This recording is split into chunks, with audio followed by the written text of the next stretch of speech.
Biz halk için yapmıyoruz, cami için.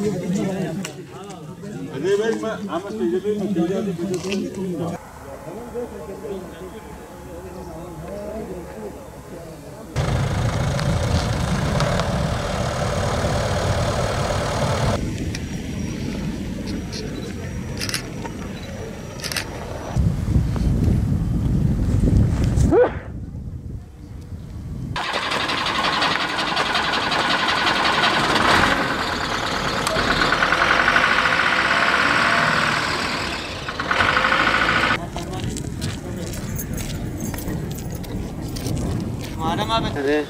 Ne muhtar bu da?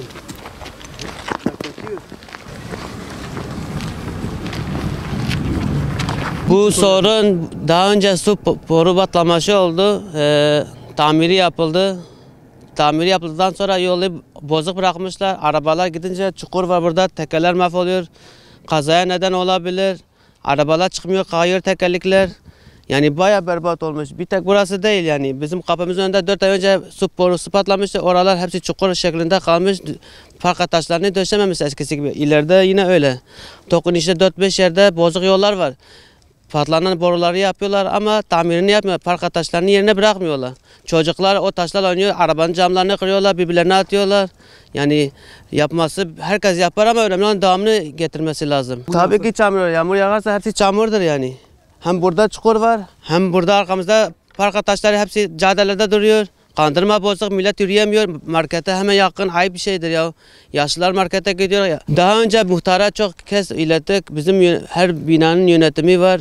Kaç defa bizim kapımızın çukuru için başvuru yaptık. Tamam yapılacak dediler. Hala yapılmamış, hala öyledir. Belediye ne yaptığını bilmiyor ama ya kafanı yormak istemiyor, ya da fazla uğraşmak istemiyor. Ya buranın muhatabı tam muhatap değil, ya buranın sahibi tam buranın üstünde durmuyor, ondan dolayıdır. Talebimiz mesela bozdukları yolları geri yapsınlar eskisi gibi. Burası Ciyerli Tok Yenişehir Mahallesi'ne bağlı, yaklaşık 4-5 aydır. Yani burada boru patlıyor. Birkaç sefer patladı, tamir ediyorlar tamam da. Sonra yol bu şekilde kalıyor. Gördüğümüz şekilde kalıyor yol. Yani bir yolu da tamir etmiyorlar. Bir sefer tamir ettiler ama ondan sonra birkaç sefer daha boru patladı. Bu şekil 4-5 aydır duruyor yani. Belediyeye başvurdu arkadaşlarımız. Evet. Yola yapacağız diyorlar ama bir şey görünmüyor yani. Bilemiyorum onu alıyorlar mı?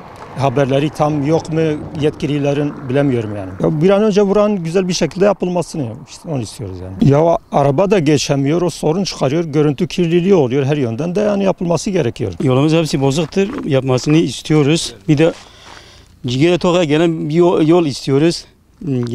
Gece akşam bir çocuk kardeşlerimiz yolda kalmış. Hem ağlıyordu hem de minibüs şoförü onu almadı. Yolda kalmış geceyle. Buranın sahibi yok. Zaten yok. Kimse bize buraya bakmıyor. Biz istiyoruz. Bakmasını istiyoruz. Ola dönmüyorlar. Başvuruyoruz da hiçbir kimse yok. Belediye çağrımız istiyoruz yani. Buraya yapmasını göz atmak istiyoruz.